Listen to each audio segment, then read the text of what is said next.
Eu vou falar nessa noite, a gente tem feito uma série Paternidade Espiritual. Tivemos já 2 cultos sobre paternidade, porque durante as minhas férias foi o tema que Deus pediu para que eu explorasse com vocês. Eu queria que você abrisse sua Bíblia comigo, onde tudo começa, lá em Gênesis, no capítulo de número 3. Gênesis, capítulo de número 3.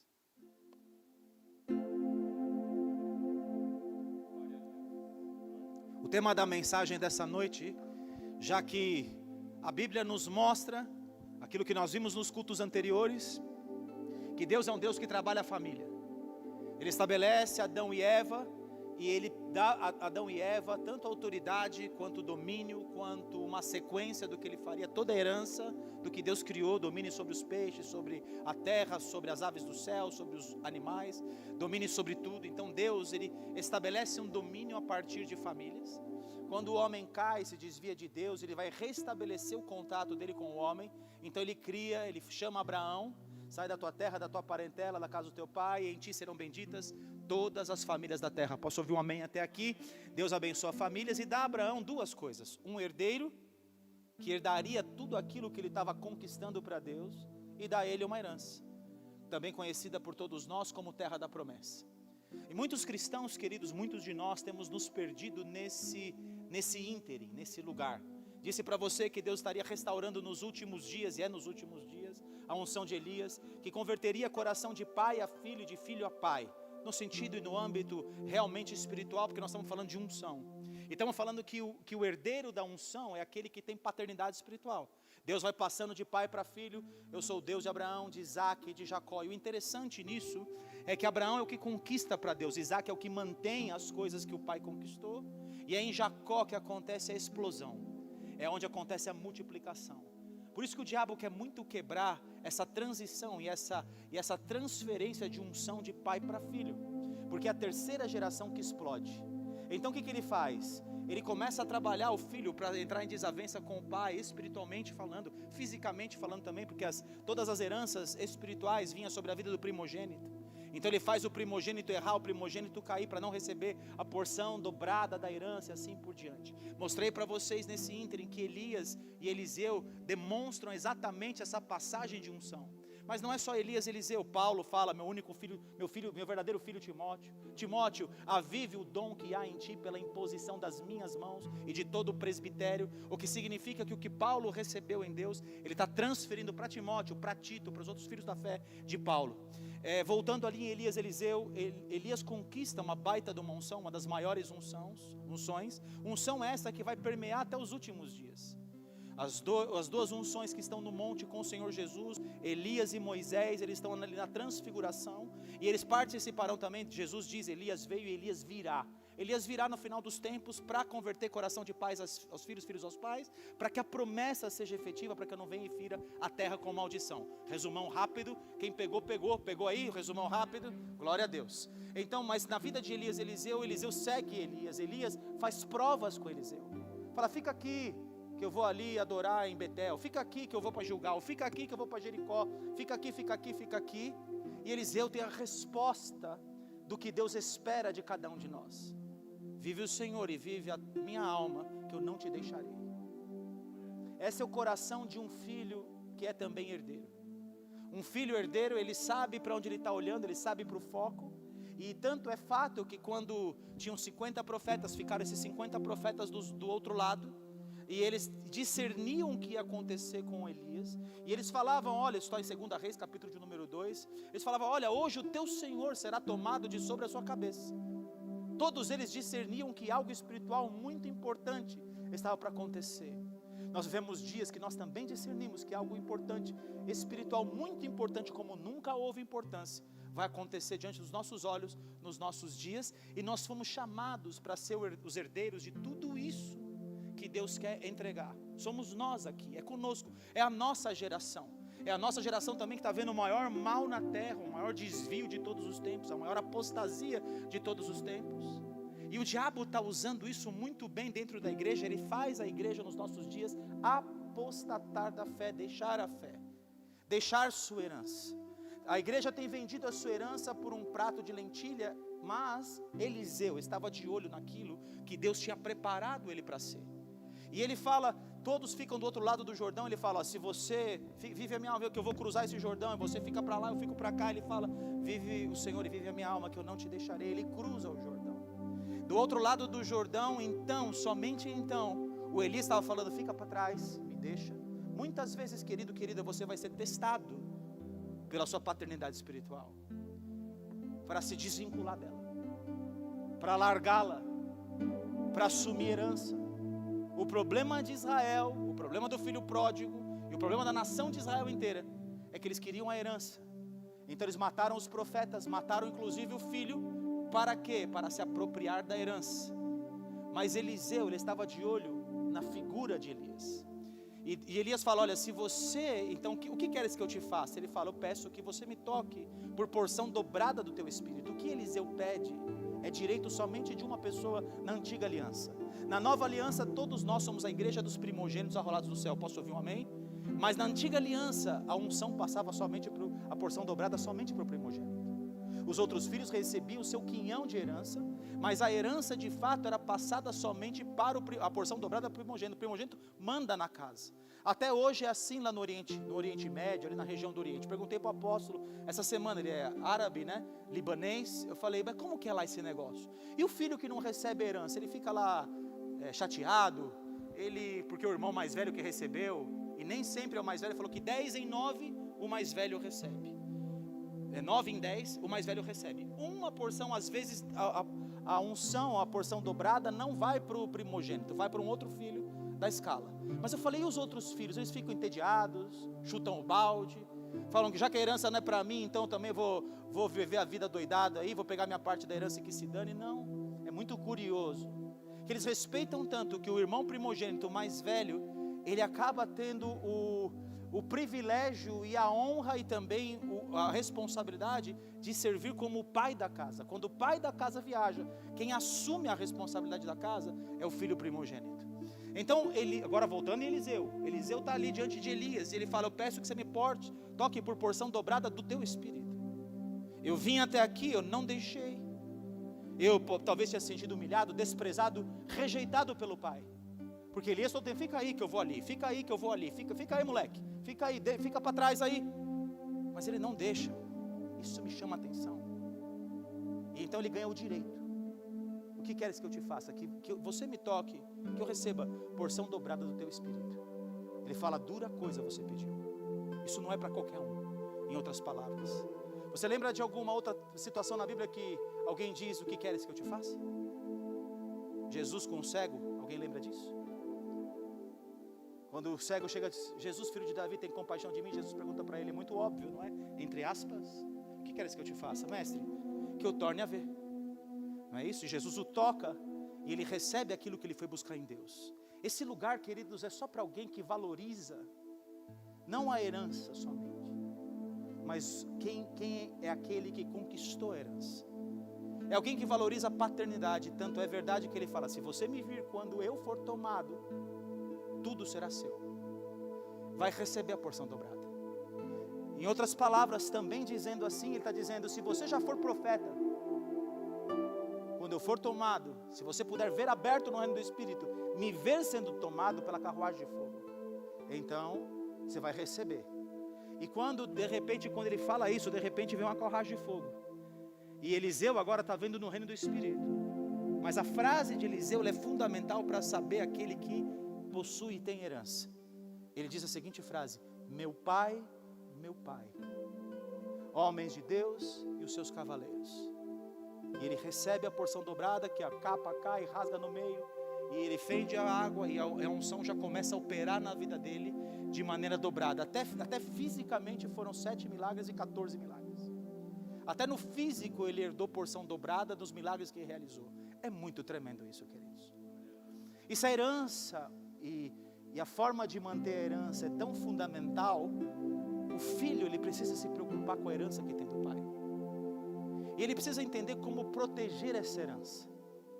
O diabo está sempre interessado, queridos, e por isso que eu vou começar hoje em Gênesis a tirar você do foco de quem você é. Ele quer mudar a sua identidade, ele quer mudar os aspectos, ele quer te oferecer, às vezes, algo. A isca do diabo, ela é tão louca, queridos, que o diabo vem oferecer, às vezes, aquilo que eu e você já temos. É muito louco. E é tão louco porque ele é de fato aquele que seduz. Ele seduz as nações até os dias de hoje, tanto que no milênio esse ministério será tirado dele. Ele não vai mais poder seduzir as nações, enganar as nações. Ele não vai mais poder exercer essa função ministerial que lhe é tão própria. Então Satanás, quando vê que alguém é herdeiro de algo e ele é o ladrão, escute isso, Satanás é o ladrão. Só que tem duas pessoas na Bíblia identificadas como ladrão. Tem o ladrão de todo o tempo e tem o ladrão dos últimos dias. O ladrão de todo o tempo é aquele que Jesus diz que o que vem pela porta, este é o pastor do rebanho.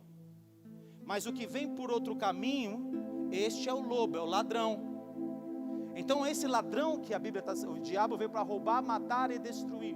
Roubar do ladrão, matar e destruir. Eu vim para que tenham vida e tenham essa vida em abundância, João 10:10. Mas no final dos tempos, a Bíblia identifica outra pessoa como ladrão. No final dos tempos, o ladrão, entre aspas, não é mais Satanás, é ele ainda que vai continuar roubando, tentando roubar a herança até o final. Mas o ladrão dos últimos dias, e que é comparado com o ladrão, é o Senhor Jesus. O Senhor Jesus, ele vem como ladrão da noite. Para quem está preparado, não vai ser pego de surpresa, mas quem não estiver preparado, será pego de surpresa. E o ladrão, esse ladrão físico, o diabo, ele vem roubar a herança. O ladrão espiritual, ele vem saber se você guardou bem a sua herança. Oh glória. Vou repetir essa frase. O ladrão desse mundo, ele vem tomar a sua herança. Ele vem te apresentar coisas, ele vem te apresentar iscas para tirar você de ser o herdeiro da herança do céu. Já o ladrão dos últimos dias, ele vem para confirmar a sua herança. Glória a Deus. Eu vou te deixar isso bem claro hoje, durante a ministração da palavra, amém? Já entrei numa esfera aqui muito louca, né? Alguém já pegou ali, ó. Vem comigo no Espírito, que mistério você entende no Espírito. Deus me falou mistérios hoje. Ele falou coisas que eu não percebi antes, não é nem revelação aqui, eu estou no campo de mistério. Vamos lá. Em Gênesis capítulo de número 2, no versículo de número 16, ele diz...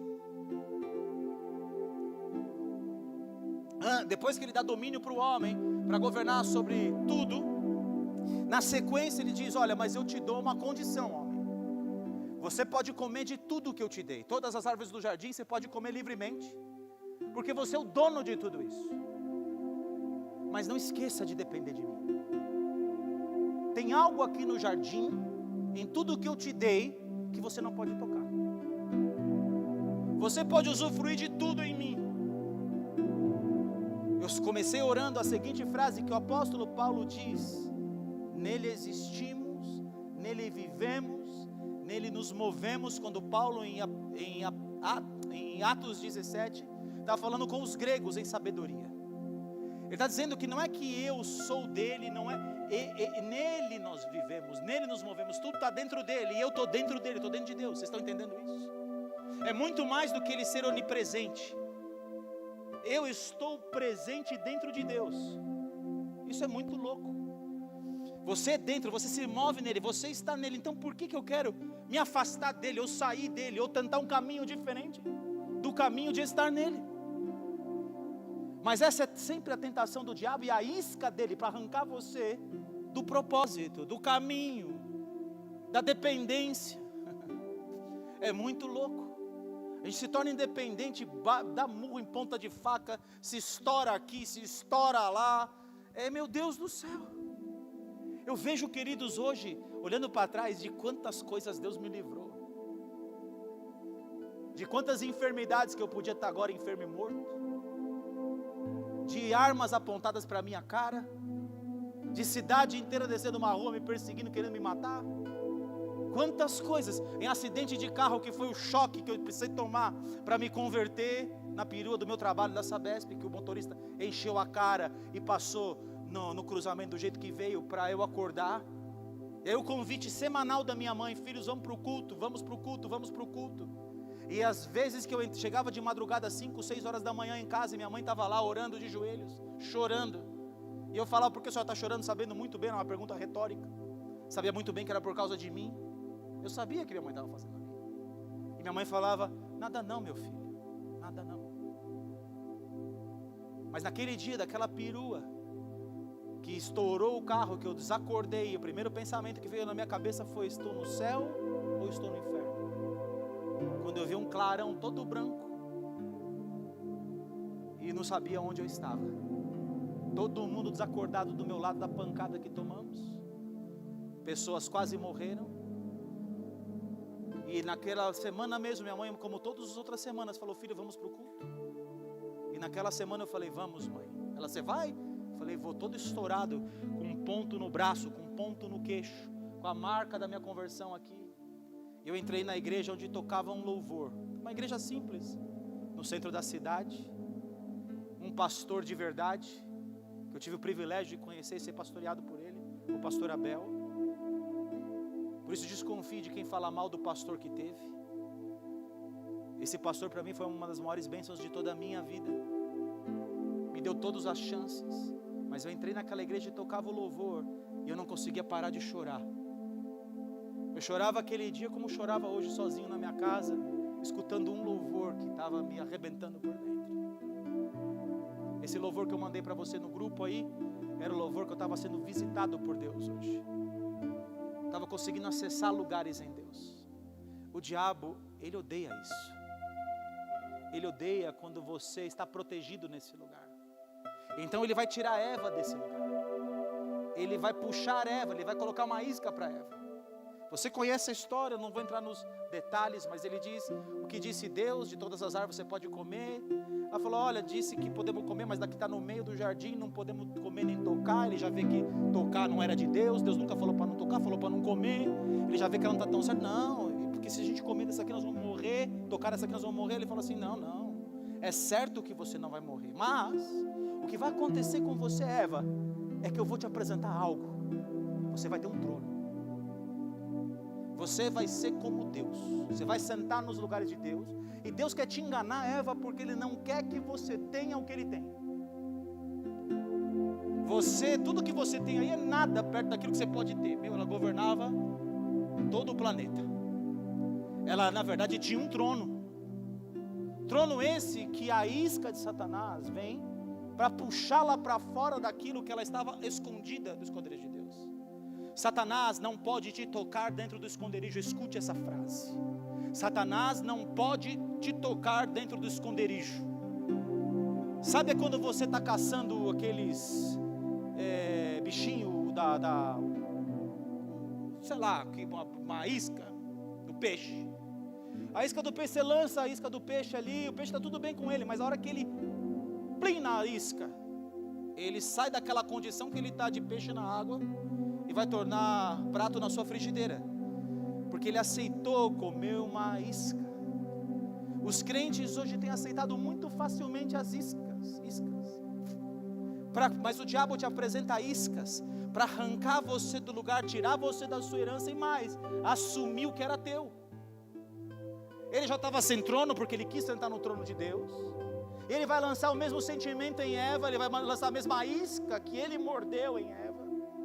Ele não está feliz de estar sozinho no inferno, ele quer povoar o inferno, enquanto o seu Deus, o meu Deus, quer povoar o céu, amém? Ele quer dar morte para você, enquanto o seu Deus quer te dar vida e vida em abundância, mas ele continua com as mesmas iscas. E quando ele te apresenta a isca e você morde, ele te arranca da sua herança de você ser herdeiro, e ele passa, e você passa agora, você é escravo daquele a quem você obedece. Romanos 6, versículo 16, diz que somos escravos daquele a quem obedecemos. No instante que começamos a obedecer Satanás, nós nos tornamos escravos dele, não mais filhos servos de Deus. Que dureza. Isso continua acontecendo, pastor? Continua, porque a Bíblia diz que nós estamos assentados em lugares celestiais em Cristo. Note, plural, lugares celestiais em Cristo. Esses lugares celestiais são lugares de autoridade espiritual.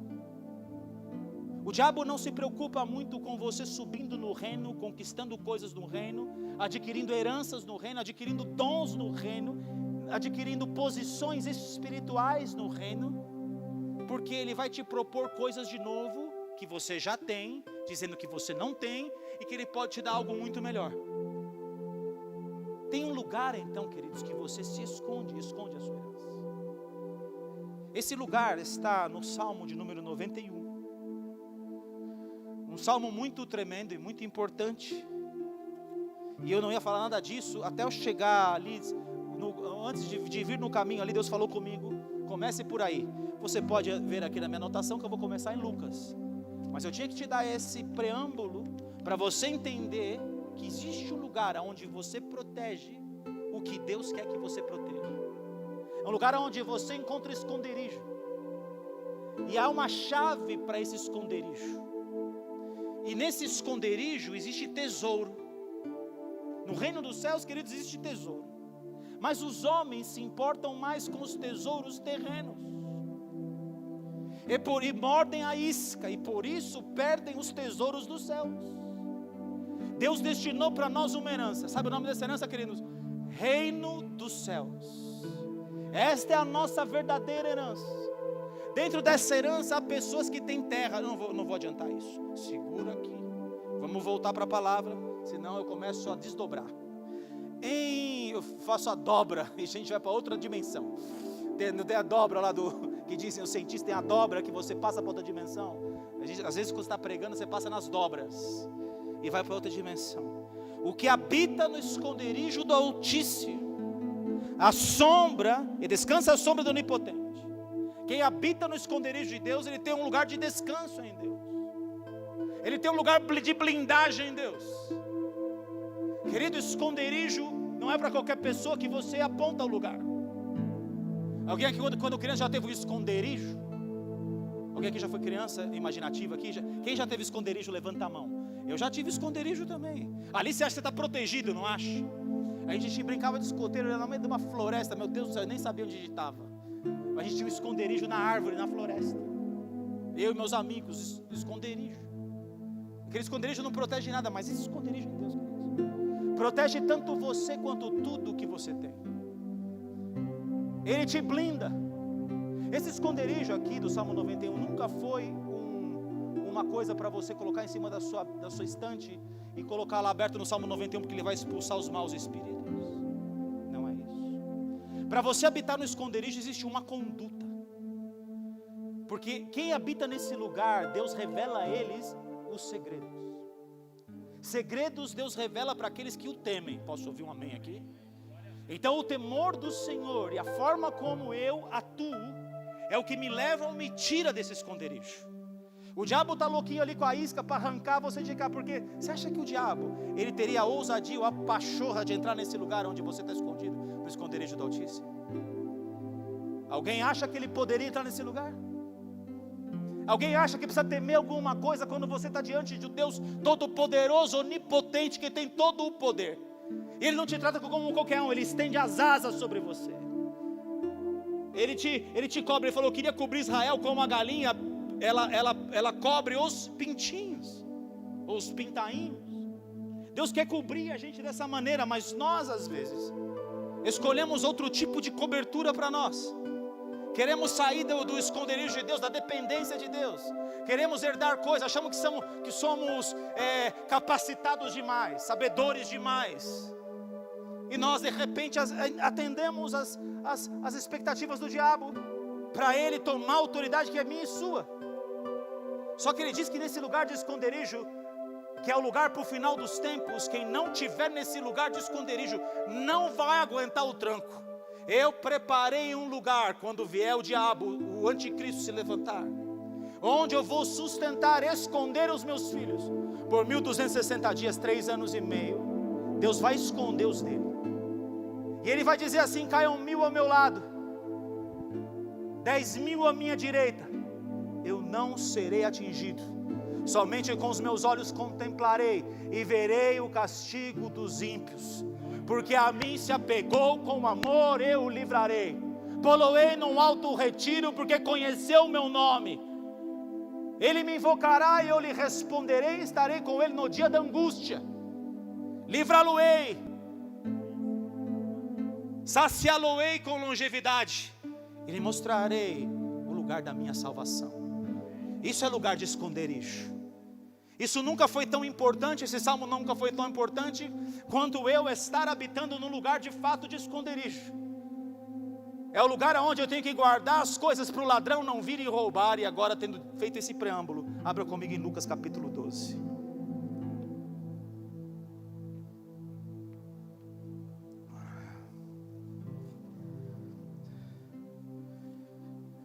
A igreja desses dias, ela está demasiadamente preocupada com a sua herança.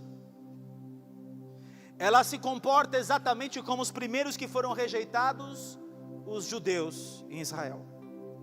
Ela se comporta como Esaú, que por um repasto vende o seu direito de primogenitura. Ela é alvo fácil para as iscas de Satanás. É simplesmente dizer aqui, você vai ser abençoado, e essas pessoas, elas mordem a isca. A nação mais abençoada na terra é uma das mais apóstatas hoje. Nação esta abençoada porque serviu a Deus, a nação americana. Mas hoje é a nação mais desviada. Mas assim como é santa a raiz da árvore, e americanos morreram para que nós recebêssemos o evangelho aqui, se você não sabe. Os homens que viviam não por herança, mas pelo herdeiro que é Jesus. Homens que sabiam que eram co-herdeiros com Cristo e que nada desse mundo valia perto do fato de terem a presença dele. Mas assim também, quando a raiz ela se corrompe, o tronco e os galhos e as folhas se corrompem junto. Nós vivemos a época de uma igreja que recebeu coisas boas dessa raiz, mas recebeu coisas más. Hoje vemos o evangelho da libertinagem, não de liberdade. Nós vemos hoje muito fácil a graça que é chamada de graça, mas quando é uma desgraça. Nós vemos hoje o evangelho da inclusão. A inclusão saiu do meio executivo da onde eu vivo para vir para a igreja. A igreja agora tem que ser inclusiva. E a igreja agora tem que modificar a Bíblia, afinal de contas, a Bíblia está muito demodê. Ela esqueceu, ficou no passado, então precisamos mudar a Bíblia. Nós vemos a igreja de que você não precisa mais de Deus, afinal de contas você é Deus. Você pode, você é o cara, você vence. A mesma isca, está vendo que é a mesma isca? Em formatos diferentes.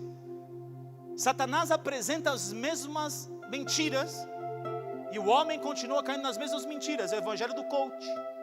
Hoje o evangelho do coach é difundido, alargado em todos os cantos. É banalizado os conceitos de Deus, temor de Deus, ser conservador. Tudo isso hoje, você é uma pessoa com a cabeça muito cartesiana.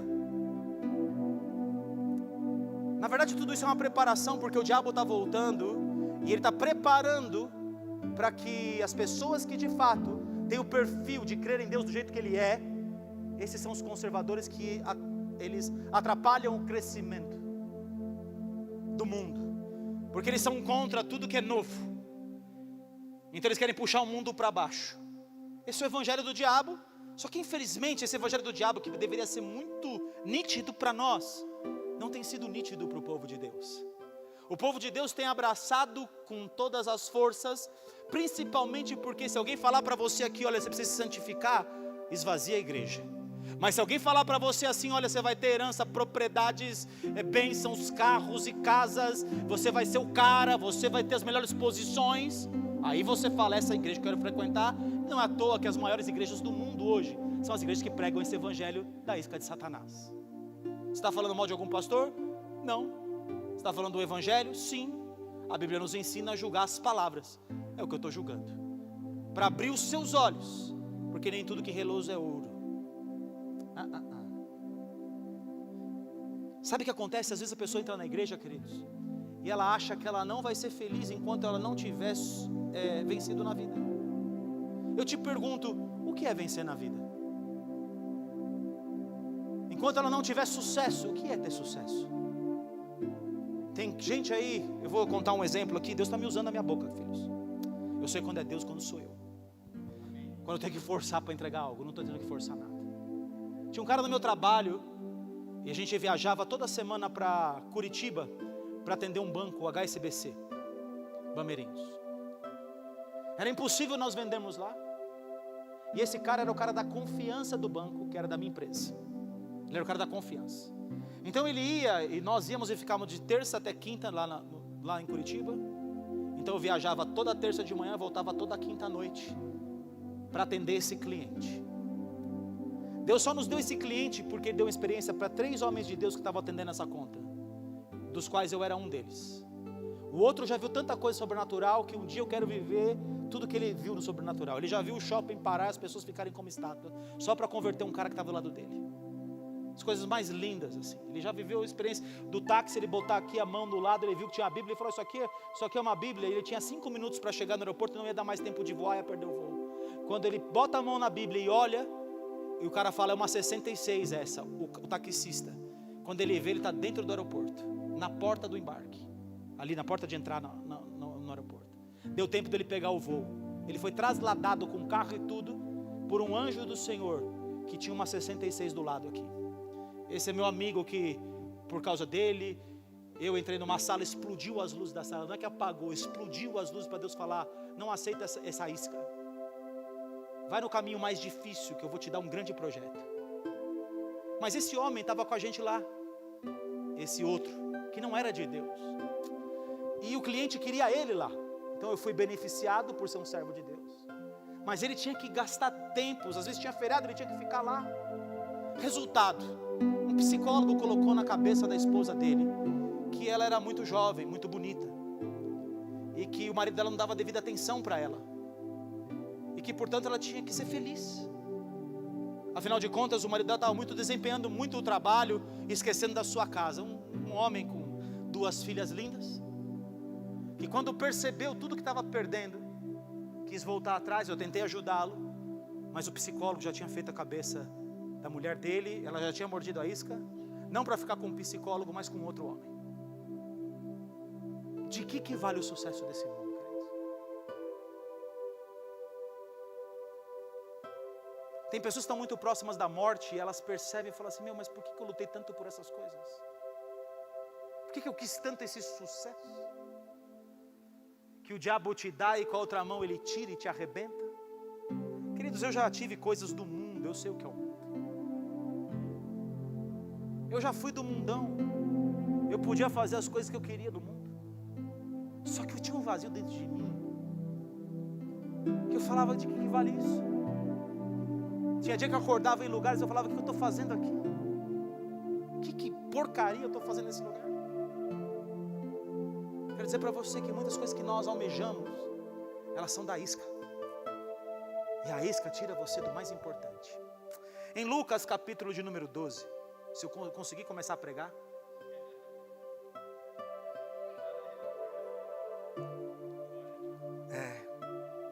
No versículo de número 13. Nesse ponto um homem que estava no meio da multidão lhe falou, mestre, a Jesus, esse homem está falando com o Senhor Jesus, ordena a meu irmão que reparta comigo a herança. A herança é coisa de filho, não é, queridos? O cara está preocupado com a herança dele, mas Jesus lhe respondeu, homem, quem me constituiu juiz ou partidor entre vós? Então lhe recomendou, tende cuidado e guardai-vos de toda e qualquer avareza, que é idolatria, que é amar as riquezas, a herança. Porque a vida de um homem não consiste na abundância dos bens que ele possui. Eles proferiu ainda uma parábola dizendo, o campo de um homem rico produziu com abundância. E arrazoava consigo mesmo dizendo, o que farei, pois não tenho onde recolher os meus frutos, fiquei muito rico, está tudo prosperando na minha mão. E disse, farei isso, destruirei os meus celeiros, reconstruí-los-ei e maiores, e aí recolherei todo o meu produto e todos os meus bens, tudo é meu. Então direi à minha alma, tens em depósito muitos bens para muitos anos. Direi a quem? A minha alma. A minha alma, ela quer ter muito dinheiro. A minha alma, ela quer folgar. A minha alma, ela quer viver bem. Ela quer ter coisas boas.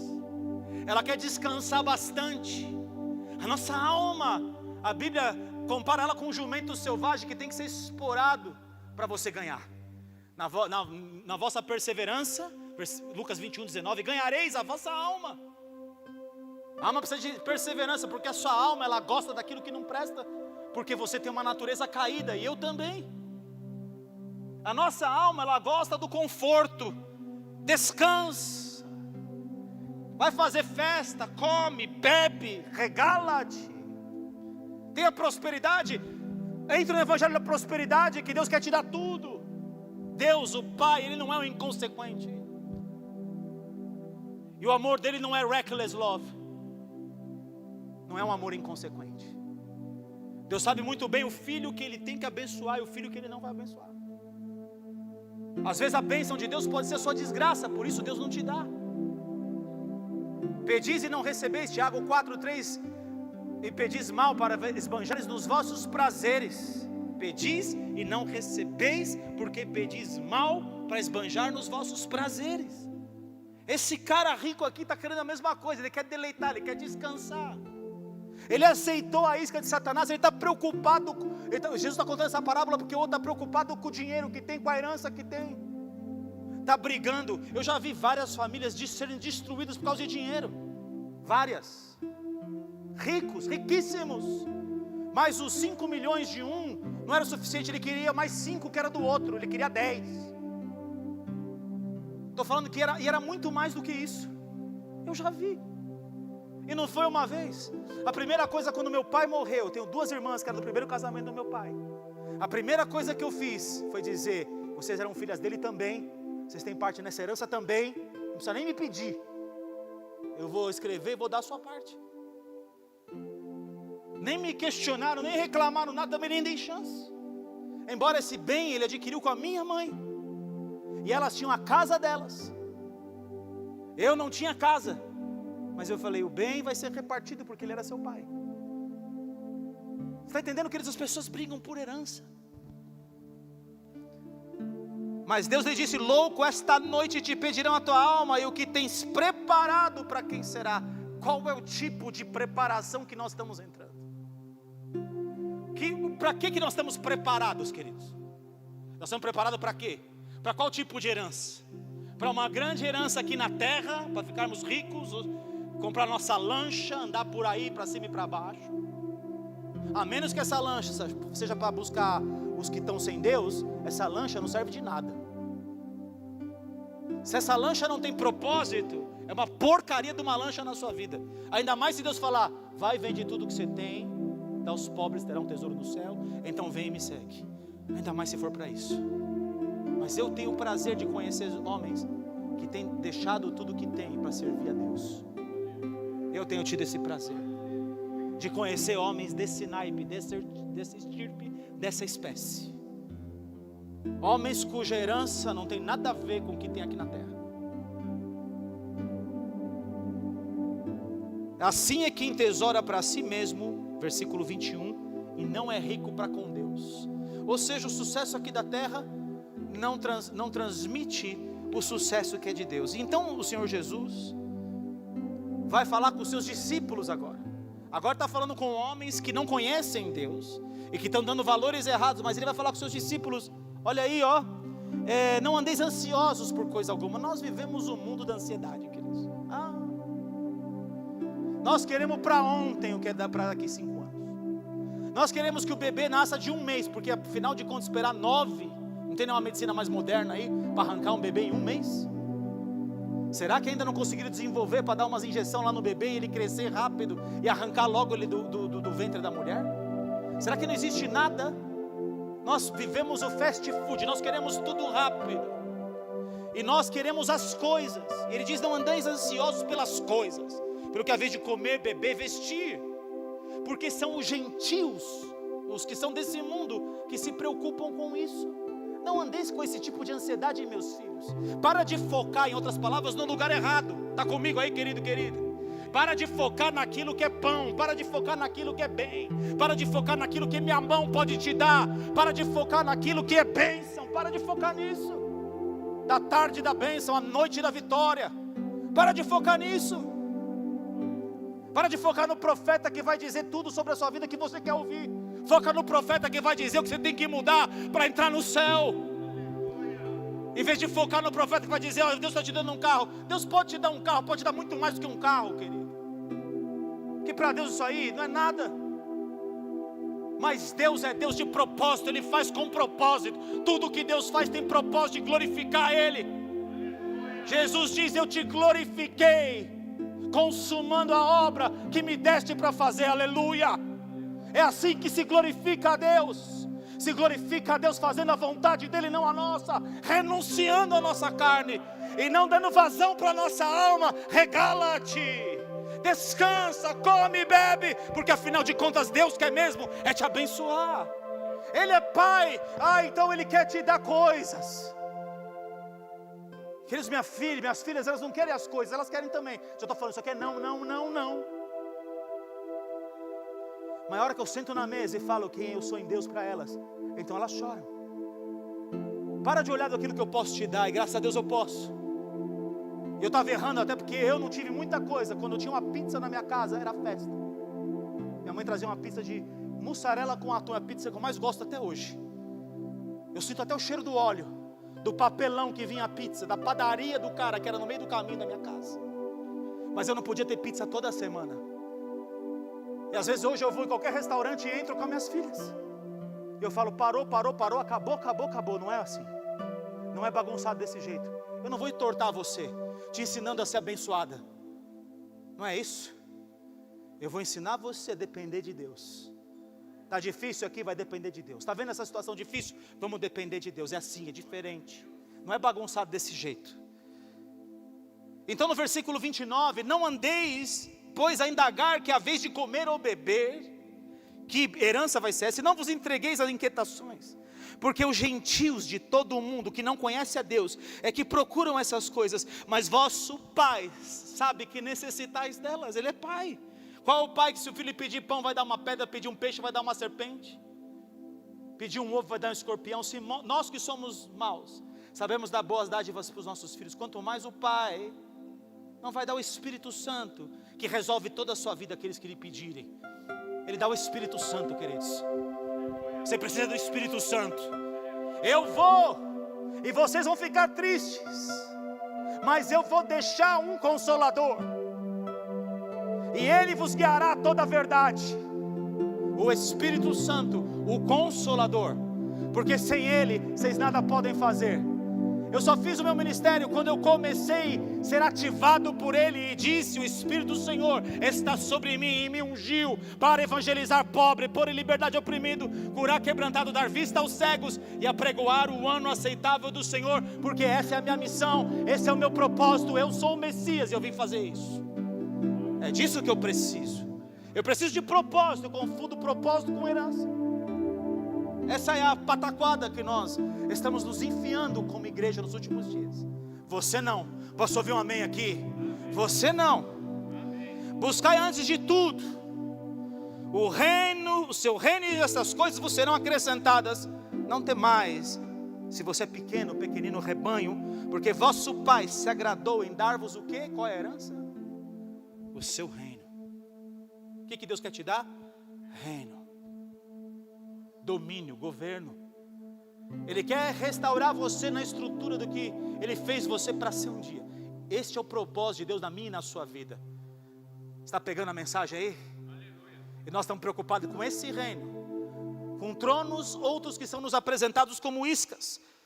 Não temais, vendei os vossos bens. O que Ele fala para fazer com os nossos bens? Olha isso. Aqui começa o mistério a ser desvendado. Vendei os vossos bens e dai esmola. É completamente diferente de que você é o cara, de que Deus quer que você seja rico, milionário. Vendei os vossos bens e dai esmola. Fazei para, e assim você vai fazer o quê? Fazei para vós outros bolsas que não desgastem, tesouro inextinguível nos céus. Onde está o seu tesouro? Nos céus. Agora escuta a paulada do céu, a glória de Deus. Onde não chega o ladrão, onde o ladrão não toma. Quando você vive uma vida de céu, o ladrão não pode te encontrar. Lá o ladrão não toma.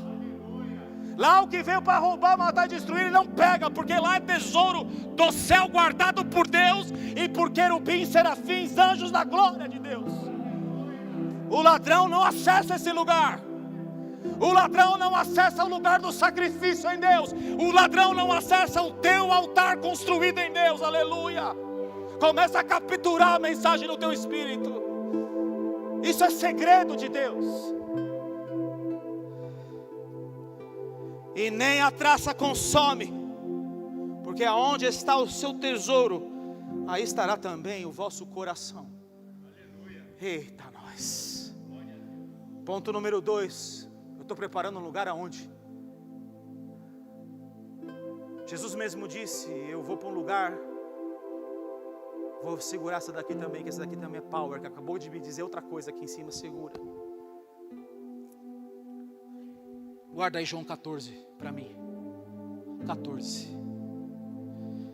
Cingido esteja a preparação que Deus quer, o vosso corpo e acesas as vossas candeias. Candeia acesa tem a ver com o meu olhar e o seu olhar. Interessante que ele está citando esse texto aqui, que é um paralelo com Mateus capítulo de número 6. Segura aí no Lucas 12. Eu vou pregar em cima de Lucas 12 hoje. Já estou quase chegando no final dele. Segura comigo aí. Em Mateus capítulo 6. É muito tremendo, filhos. Se a gente conseguir acessar essas revelações, é muito tremendo o que vai acontecer conosco. É muito tremendo o tipo de vida que você vai começar a viver. Em Mateus capítulo de número 6. Cadê o versículo aqui que eu já não lembro de cabeça? Acho que é 19. Eu anotei aqui, graças a Deus. 19. Mateus capítulo 6, versículo 19. Não acumuleis para vós outros tesouros sobre a terra. Está claro aí ou não? Precisa de duas. Em verdade vos digo. Quando Deus quer enfatizar uma coisa, é em verdade, então foi registrado no Evangelho de Mateus e também em Lucas. Onde a traça e a ferrugem corrói, onde ladrões escavam e roubam. A isca de Satanás, ele quer te dar isso para tomar isso de você, para tomar a sua autoridade, tomar quem você é, tomar a sua herança. Ele chega para Jesus, escute essa que é uma revelação recente que Deus me deu. Ele fala assim, olha, você está com fome, depois dos 40 dias, mande que essas pedras se transformem em pão, se você é filho. O que está questionando? A identidade de Jesus. Ele quer que Jesus use o que ele tem como benefício próprio. Então usa o teu poder de filho, porque o filho é igual ao pai, para mostrar que você é filho, porque o filho faz aquilo que veio fazer o pai. Então toma o seu poder e faz essas pedras transformarem em pão.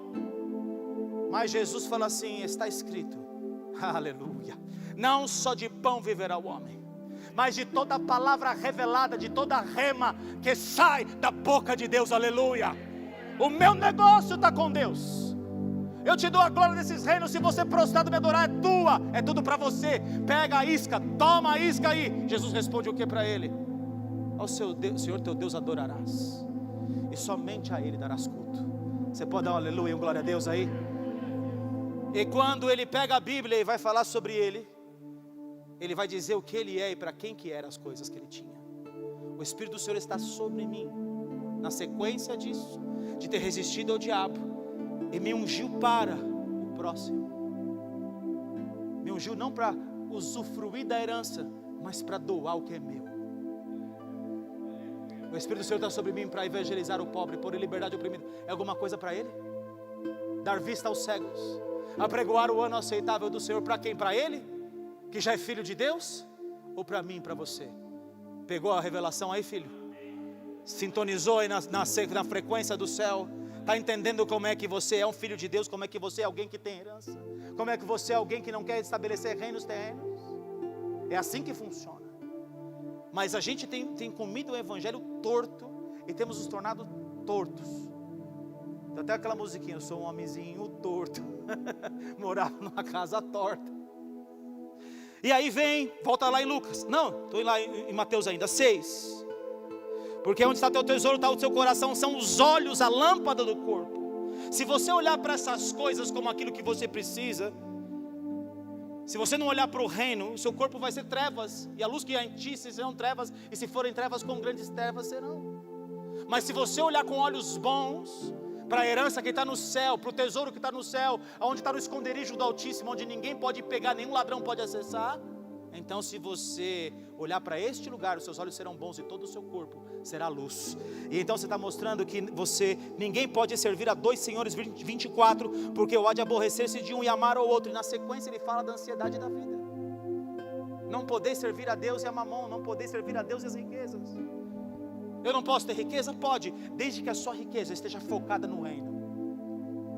Desde que todo o investimento do seu corpo, faz que nem o pastor José lá, que eu gosto de citar o exemplo dele. Depois de ter 4 hospitais, bombar, todas as promessas de Deus se cumpriram na vida dele, ele entra no quarto do hotel 5 estrelas, triste, falando: Deus, o Senhor me deu tudo que o Senhor falou que ia me dar, mas eu estou triste. E o Senhor falou para ele: vai, vende tudo que você tem, dá aos pobres, terá um tesouro no céu, então vem e me segue. E com esse dinheiro, ele comprou meninas que são vendidas nas nações. Com esse dinheiro ele comprou as que eram jogadas no lixo, depois de ter sido abusada dos 8 aos 16. Ele compra essas meninas que estão no lixo da Índia. E hoje ele compra das mãos dos pais por $8, meninas que seriam vendidas para prostituição. E ele coloca elas dentro do orfanato e ensina quem é Jesus para elas. Isso é alguém que usa recursos do reino e que tem tesouros nos céus incalculáveis, queridos. Incalculáveis. É sobre isso. Voltando em Lucas 12.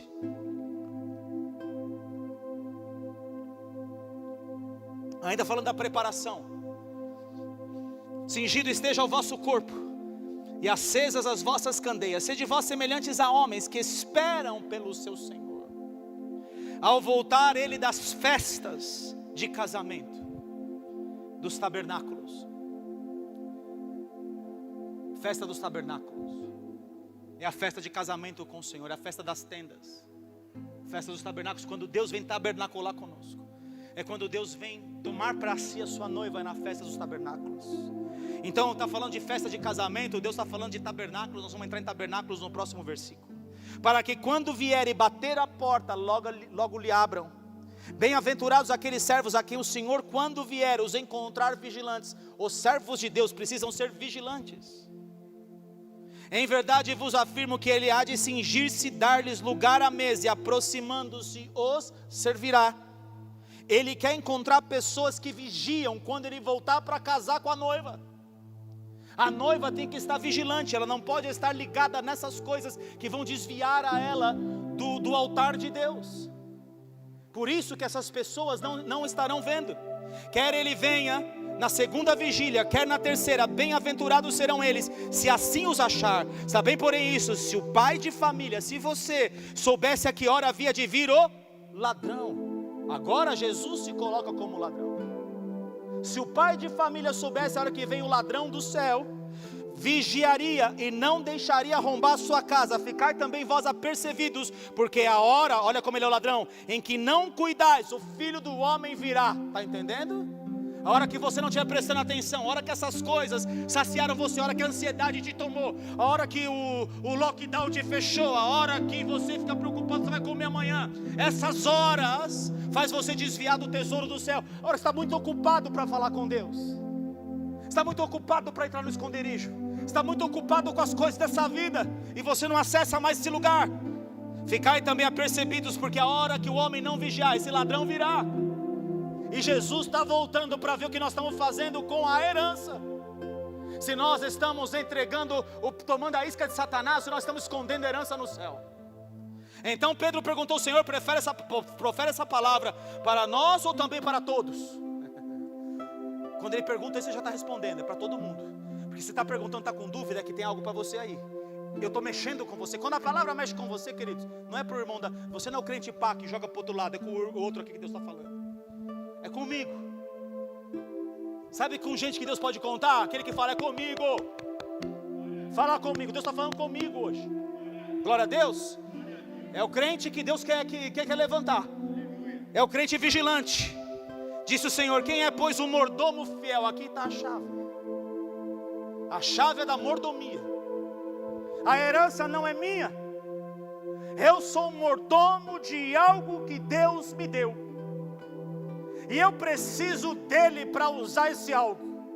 Por isso que o meu tesouro está no reino dos céus, porque Ele é o Rei dos reis. Ele vai me dar trono para sentar e julgar as nações com Ele. Eu sou mordomo fiel dele aqui. Ele vai me colocar para governar a nação. Está entendendo? Está comigo? Eu pego o dinheiro que Ele me dá e uso adequadamente. Aliás, estou sendo tratado nisso, porque eu nunca liguei para dinheiro. Nunca. Já entreguei tudo, entrego de novo.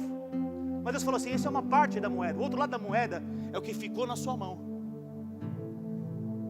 Não é para você ser um gastão. Administra o que eu te coloquei na mão. Deus trabalha com mordomos administradores. Ele quer levantar pessoas que são administradores, que não esbanjam e também não ligam para o dinheiro. Tem dois lados dessa moeda. Então a chave do que protege você é a chave de servir a Deus com a sua mordomia, cuidar do que é dele, como se fosse seu e dele. Não é teu. O mordomo não é dele as coisas, ele acessa a despensa, ele tira da despensa o que ele precisa, ele tem acesso em tudo que é de Deus, mas nada é dele. Nada tendo, é o que Paulo diz, mas possuindo tudo. Você pode dar um aleluia, glória a Deus. Nada tendo, possuindo tudo. A palavra diz: Jesus era o Filho do Homem. O Filho do Homem não tem onde reclinar a cabeça. Esses dias eu queria comprar uma casa. Eu falei que o dinheiro que eu pago de aluguel é uma loucura eu ficar pagando esse aluguel. Eu vou lá, pego uma carta de como chama lá, consórcio, arrebento ela lá, já entro dentro dela, vou pagar uma parcela menor do que eu pago de aluguel. E Deus falou para mim: o Filho do Homem não tem onde reclinar a cabeça. Não é o que eu tenho para você. Eu não sei se eu vou ter casa um dia, também não estou mais nem importando com isso, porque eu já entreguei tudo para Ele mesmo. Mas estou dizendo tem coisas às vezes que parecem lícitas para nós, mas quando você é mordomo, Deus quer testar a sua mordomia. Está comigo, filho? Deus quer testar a nossa mordomia. O que eu faço com aquilo que Ele deixou na minha mão? Como é que eu conduzo isso? Como é que eu mexo nisso? Como é que eu me envolvo com isso? Será que Deus pode ter tudo que Ele nos pedir? Porque na verdade tudo é dEle. Não é muito melhor você entender que nele nos movemos, nele existimos? Não é melhor a gente entender isso do que ficar sofrendo, mordendo isca de Satanás todo dia? Quem é, pois, o mordomo fiel e prudente a quem o Senhor confiará as pessoas, os seus conservos, para governar sobre pessoas, para lhes dar o sustento a seu tempo? Bem-aventurado aquele servo a quem o seu Senhor, quando vier, achar fazendo assim. Verdadeiramente vos digo que lhe confiará todos os seus bens. Quando ele voltar, quando o ladrão vier, ele vem para ver como é que eu administro os bens. Se os bens estão na minha mão, se a herança é minha, ou se eu estou escondendo a herança nele. Aleluia. Estou pegando para mim ou estou escondendo? Mas se esse servo disser consigo mesmo: meu senhor tarda em vir, Jesus está demorando para voltar, e passar a espancar os criados e as criadas, tratar mal o seu governo, as suas pessoas, a comer, a beber e a embriagar. Você está vendo aqui, ó, vou dar regalo para minha alma. É tão gostoso fazer isso, é tão lícito. Nem tudo que é lícito convém, queridos. Paulo fala assim: eu não poderia ter uma senhora esposa como os demais apóstolos. Não era só Pedro que tinha mulher, os demais apóstolos. Só eu e Barnabé que não podemos. Mas ele tinha algo em Deus, queridos, que ele falou assim: eu estou entregando para Deus o direito de eu ter uma mulher. Olha o nível desse homem, queridos. Ele era livre para andar nas nações. Por isso que ele fala: olha, quem casa cuida das coisas de como agradar a mulher. Mas esse entendimento não é para todos. E se você não se domina, que se case. Mas o que Paulo está dizendo é: eu estou entregando um direito que eu tenho. Eu tenho direito sobre o altar das ofertas, que digno é o obreiro de dupla honra. Mas eu trabalho, faço tenda para não ser pesado para a igreja. É homem que entendeu uma coisa, queridos, que está difícil para muito crente entender hoje. Ninguém vive desse jeito hoje na igreja, queridos. Ninguém não. Vamos ser assim, muito poucas pessoas vivem desse jeito. Vive mentalidade de reino, vive para o reino dos céus. Quem viveu assim foi o primeiro de todos. É por isso que em Cristo é que você acessa a herança dele. Em Gálatas 3, os últimos versículos ali diz que em Cristo nós entramos nas promessas do pai Abraão. Abraão teve que entregar sua promessa, o seu filho, a ponto de poder entregar ele para a morte. Deus falou para Abraão que não seria aquele herdeiro, mas quando ele estava lá com Ló, tal, quando ele disse, separa de Ló, Deus fala, Abraão, olha para o norte, para o sul, para o leste e para o oeste, tudo que enxergar os seus olhos é a terra que eu te dei. É pouca terra? Lá do monte alto do Senhor, onde ele olhou, onde o olho dele alcançou, era dele. Mas em Hebreus 11 diz que Abraão andou na terra da promessa, como em terra alheia, como peregrino. Por quê? Porque ele contemplava a cidade cujos fundamentos no céu são de pedras preciosas, as ruas são de ouro. Ele andou vendo o reino dos céus e por isso a minha herança não está aqui na terra. Está comigo aí? A herança de Abraão está no céu, onde está a sua? Você é filho de Abraão da promessa, qual é a sua promessa? A promessa é da terra ou a promessa é do céu? E se Deus me der uma na terra, queima ela. Quer um segredo? Seja mordomo. Pai, o que eu faço com essa aqui? O que eu faço com essa oferta que eu recebi? O que eu faço com esse dinheiro que me entrou? Como eu administro esse recurso que vem de ti, Senhor? Queimo todo ele no teu altar? Queridos, há pessoas que têm herança e elas recebem heranças aqui na terra e Deus deu um dom que chama-se dom de adquirir riquezas. Esse é um dom, atributo de Deus Pai, que tem socorros, tem governos, tudo debaixo dele. Jesus tem os 5 ministérios, o Espírito Santo tem os 9 dons, e Deus Pai tem esses dons de governo, de adquirir riquezas, tudo isso está em Deus Pai, de misericórdia, de socorro. Esses dons são dons de Deus. Ele deu para algumas pessoas ter dom de adquirir riquezas. Ele me deu esse dom, mas Ele me deu o dom e me ensinou o que fazer com ele. A parte A, estou aprendendo a usar a parte B agora, o outro lado da moeda. Um coração entregue eu já tenho, mas o outro lado é, não administre mal meu dinheiro. Então tem um péssimo administrador aqui, estou sofrendo lambadas aqui de Deus, e glória a Deus por isso. E aqui nós estamos diante de Deus, e nossos erros e acertos estão aqui diante de Deus. É Ele que nos julga, e se a gente é julgado por Deus, não tenha medo de ser julgado pelo homem, não é isso?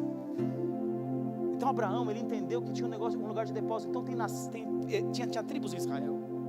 Em Josué, capítulo de número 24, ali, aqueles capítulos 14 em diante, Deus começa a distribuir as partições das terras. As terras são dadas para eles.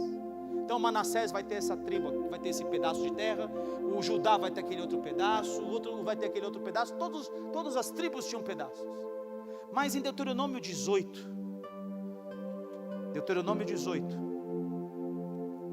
versículo de número 1, Deuteronômio, eu falei que capítulo? É isso mesmo. Os sacerdotes levitas e toda a tribo de Levi não terão parte nem herança em Israel. Das ofertas queimadas, todas as tribos recebendo o seu quinhão, mas os levitas, das ofertas queimadas ao Senhor e daquilo que lhes é devido, comerão. Vai comer o que vier, mas o que ele recebe, ele queima no altar. Oh glória! O dinheiro de adquirir riqueza que ele vem, a responsabilidade dele é queimar no altar de Deus. Pelo que não terão herança no meio dos seus irmãos, o Senhor é a sua herança, como tem dito. Quantos aqui querem a herança que é o Senhor? Está disposto a queimar tudo? Está disposto a queimar tudo que tem aqui na terra? Por Ele, para a glória dEle? Quer que a sua herança seja Deus? O mais importante para você é Ele mesmo? Será que é Ele? Sonda o seu coração. Eu estou sondando o meu. Será que é Ele tudo mesmo para mim? 5, porque o Senhor teu Deus escolheu de entre todas as tuas tribos para ministrarem o nome do Senhor, ele e seus filhos, todos os seus dias. Isso é só quem está no altar de Deus aqui, que vive do reino? Não, tem gente que vive do reino e se serve do reino. Eu estou falando de gente que tem um coração entregue a Deus de verdade, que Deus pode contar com ele. Estou falando de mordomos de verdade. Aí ele vai dizer assim, voltando lá no Lucas 12, versículo 46, diz assim: virá o Senhor daquele servo em dia, então peraí, Mas aquele servo falar assim: meu senhor está demorando, e tratar mal criado, comer, beber, viver dessa vida, virar o senhor daquele servo em dia, está vendo que você se preocupar com essas coisas? Vai vir um ladrão em dia que não espera, em hora que não sabe, castigá-lo-á, lançando-lhe a sorte com os infiéis. Destino de quem era de Deus, e vai ser jogado fora nas trevas com os infiéis. Aquele servo, porém, que conheceu a vontade de seu senhor e não se aprofundou, não aprontou, nem fez segundo a sua vontade, será punido com muitos açoites. Aquele, porém, que não soube a vontade do seu senhor e fez coisas dignas de reprovação, levará poucos açoites. Mas aquele a quem muito foi dado, muito lhe será exigido, e aquele a quem muito se confia, muito mais lhe pedirão. Deus vai nos tratar. O ladrão vem para ver o que nós fizemos com a nossa herança. Jesus, nesse caso, é o ladrão que vem ver o que fizemos com a nossa herança. Eu vim para lançar fogo na terra, e bem quisera que já estivesse a arder. Tenho, porém, um batismo com o qual serei batizado, e quanto me angustio até que o mesmo se realize. Supondes que vim para dar paz à terra? Não, eu vou lá firmo, antes divisão. Deus já está dividindo a igreja. Porque daqui em diante estarão 5 divididos numa casa, 3 contra 2, 2 contra 3, divididos pai contra filho, filho contra pai, mãe contra filha, filho contra mãe, sogra contra nora, e nora contra sogra. Disse também às multidões: quando vedes aparecer uma nuvem no poente, logo dizeis que vem chuva, e assim acontece. Quando vestes soprar o vento sul, dizeis que haverá calor, e isso também acontece. Hipócritas, sabeis interpretar o aspecto da terra e do céu, e entretanto não sabeis discernir nesta época. Eu estou dizendo para você, filho, filha, aqui nessa igreja hoje, está conseguindo discernir nessa época que nós estamos vivendo aqui? Quando fores com teu adversário ao magistrado, esforça-te para te livrares desse adversário do caminho, para que não suceda que ele te arraste ao juiz, o juiz te entregue ao meirinho, e o meirinho te recolha à prisão. Pessoas que estão vivendo dessa forma estão sendo prisioneiras do diabo. Comeram a isca dele, agora estão na prisão dele. Agora, será que essa prisão pega o Senhor Jesus? Estou terminando aqui em João capítulo 7, e vou citar Jonas 1, mas em João capítulo 7, Jesus fala assim: quando eu vier para o meu casamento, será que as pessoas vão estar prontas para casar comigo? Será que elas estão se aprontando ou estão preocupadas com as coisas desse mundo? Que nem a mulher lá de Cantares de Salomão, que está lá, que ele toca na fenda da porta, ele vem buscar ela, mas ela está dormindo, ela não está preparada para encontrar com ele. E ele destila mirra, porque ela está preocupada com as mãos de Jesus, não com quem ele é. Aí ela sai desesperada pelas ruas: cadê o meu amor? Cadê o meu amado? Não vistes meu amado? Ele é como isso e é como aquilo. Porque ela perdeu a hora com o amado. Ela não se preparou para encontrar o amado. Ela estava dormindo quando o amado está chegando. Quando o amado veio tocar na porta, ela não está atenta à porta. E em Lucas, estava lá em João capítulo 7. Então nós estamos falando de casamento. Jesus está voltando para casar com a noiva. Em João capítulo 7, ele está numa festa, que é a festa do casamento, tabernáculos. Tabernáculos, Jesus, é interessante como ele vai fazer nessa festa, porque a Páscoa se cumpria nele, ele vai participar da Páscoa. Pães ázimos se cumpria nele, ele foi avaliado como o cordeiro era avaliado. Primícias se cumpriu nele, ele ressuscitou no primeiro dia, na festa das primícias. As 4 primeiras festas se cumpriram nele, mas tabernáculos é a hora que ele volta para casar com a igreja. Não era hora de tabernáculos ainda. Então como Jesus vai se mover do dia que ele tem que cumprir? Porque todas as festas se cumprem nele. Está comigo aqui? Está entendendo? Então para se cumprir nele, está aqui, capítulo 1. Passadas essas coisas, Jesus andava pela Galileia, versículo 1. Não desejava percorrer a Judeia, visto que os judeus procuravam matá-lo. Ora, a festa dos judeus, chamada de festa dos tabernáculos, estava próxima. Dirigiram-se, pois, a ele os seus irmãos, e lhe disseram: deixa esse lugar e vai para a Judeia, lá na festa. Porque ninguém há, olha a cabeça dos discípulos, olha a cabeça de quem está no governo desse mundo, olha a cabeça das pessoas que estão à volta, porque ninguém há que procure ser reconhecido em público, e contudo realize os seus feitos em oculto. Se você faz esses milagres todos que nós estamos vendo, revela-te ao mundo, mostra para o mundo como você é bom, como você é o cara, mostra para todo mundo aí a sua autoridade, mostra para todo mundo como você relampeia em Deus os dons que Deus te deu, mostra para todo mundo a tua herança. Disse-lhes, pois, Jesus: o meu tempo ainda não chegou, não é hora de tabernáculos, mas o vosso sempre está presente. Não pode o mundo odiar-vos, mas a mim me odeia, porque eu dou testemunho a seu respeito de que suas obras são más. Subi vós outros à festa, eu por enquanto não subo, porque o meu tempo ainda não está cumprido. Quando a nação de Israel tenta usar as folhas dessa festa festa dos tabernáculos, era celebrada com folhas de palmeira ou salgueiro. Quando Jesus está entrando em Jerusalém na Páscoa, eles deitam folhas de palmeiras, dizendo: vem reinar sobre nós, chegou a hora de você nos desposar, Jesus.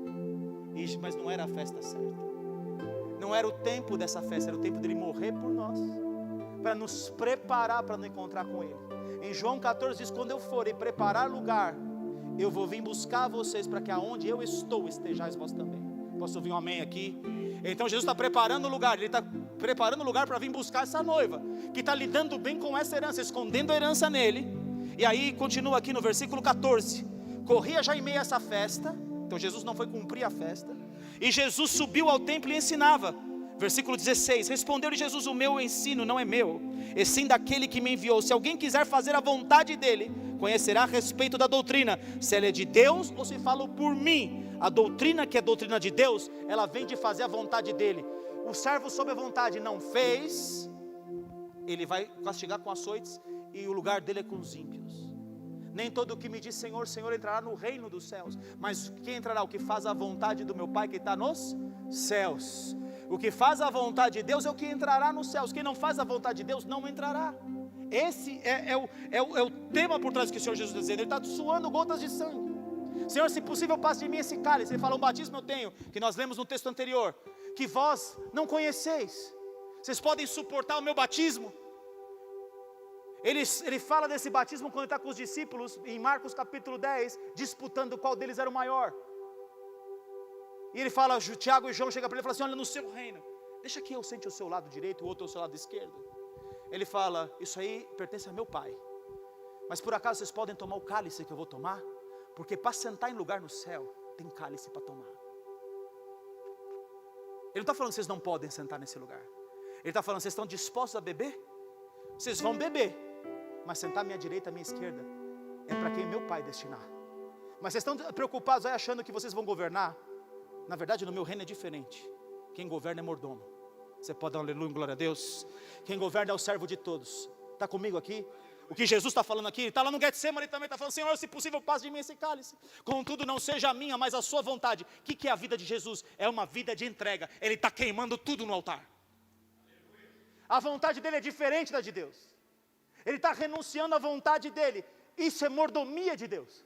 Mordomia de Deus é você renunciar ao que você tem direito, para falar: Senhor, não importa o que eu tenho direito, eu sou seu mordomo, tudo o que eu sou é queimado no seu altar. Aleluia, aleluia. E aí as pessoas vêm, eu não vou nem adiantar aqui, eles iam prender Jesus, mas eles não podiam encontrá-lo. Ele passava, eles não estavam falando que ia matar ele, mas agora está passando no meio do povo, ninguém faz nada com ele. E eles falavam assim: mas ninguém falou como esse homem. Sabe por quê, queridos? Quem está escondido não pode ser preso. Quem está escondido, que não comeu as iscas de Satanás, ninguém prende ele, ninguém bota a mão nele. E diz ali no texto, que eu podia ler ali, mas está falando que enquanto não chegou o tempo dele, ninguém lhe pôs as mãos. Porque quem anda em esconderijo, queridos, não pode ser tocado. E tem um esconderijo que Deus quer apresentar para mim e para você. E esse lugar só pode cessar com mordomia. Às vezes eu ando com Deus como Jonas, eu conheço a vontade dele, mas eu escolho para um caminho diferente da vontade dele. Ele me fala: vai para Nínive, eu vou para Tarsis. Tudo à minha volta está ruindo para Deus chamar a minha atenção. Na verdade, Deus não se preocupa com os bens, porque os bens estão sendo perdidos no navio. Ele se preocupa com as pessoas. Ele vai tratar o profeta na barriga do peixe. O peixe vai falar o que os laços de morte me cercaram, profetizando sobre Jesus.